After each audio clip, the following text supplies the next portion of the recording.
Okay, in continuation here, I have in the last one I grouped my sculpture together. Now we're going to start adding some textures to this and some color. So I have the sculpture selected, and you can see that it's grouped all together here.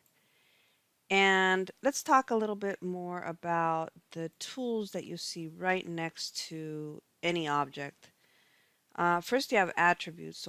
So if you click on the A, you'll be able to name this. So I can actually name this group that I have as the sculpture. And it's a good idea to get in the habit of labeling things in here.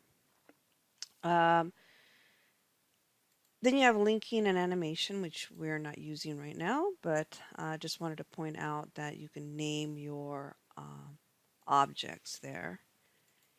And that comes in handy when you have different things selected, or if you can't seem to select something. You can see that I have the back wall selected in this one if I keep clicking, but I can hold down Control uh, and then click, and now you can see that I have a lot of things listed here. I currently have the cube 1 selected. There's a little check mark, but I can select the sculpture and that'll select that for me. So toggle from the back wall being selected to the sculpture.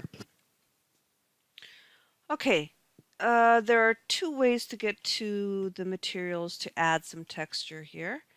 One way is to go to Edit. Right next to the Edit are the material presets.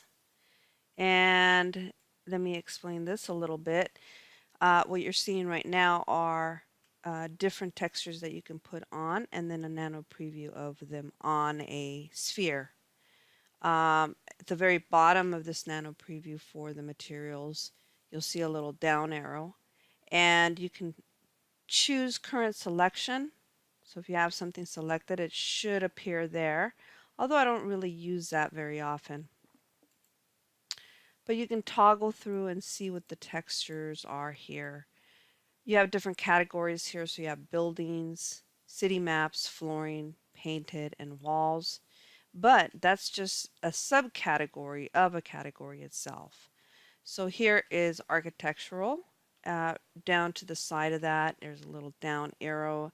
You want to point or click on that, and then you can change to different materials. Miscellaneous will give you some good ones to use in this case because they're solid colors, and you can choose maybe shiny blue plastic for your sculpture. So you've got the colors kind of already in there. There's also fabrics. So you want to stay away from material that's too busy for this one. You want something that's more or less solid with a little bit of transparency. So let's go over here and check out the glass area. So you see you've got clear glass that you can use, but we want to add some color.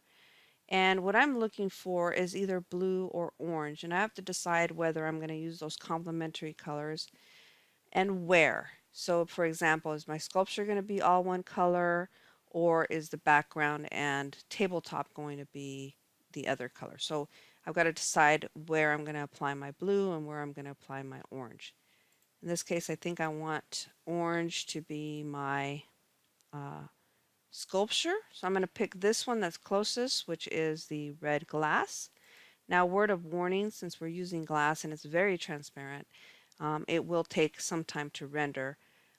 So I'll probably render it off the video so that we don't have to sit there and wait for rendering.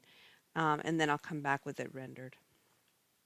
So I'll click that, and okay, I'll leave it like that for now. And then I'm going to select the back wall and the tabletop, and I'm going to include the ground plane because I want everything to be blue, and that's going to pick up the ground or foreground area for me. I'll go to my materials preset and then choose Actually, I don't want a glass for that. I just want some maybe metals.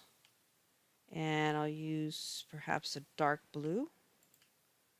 And there it is. Now keep in mind I don't have, it's going to render pretty quickly, I think. But I don't have any lights in there yet, so I need to do that. And in the next video I'll show you how to do that.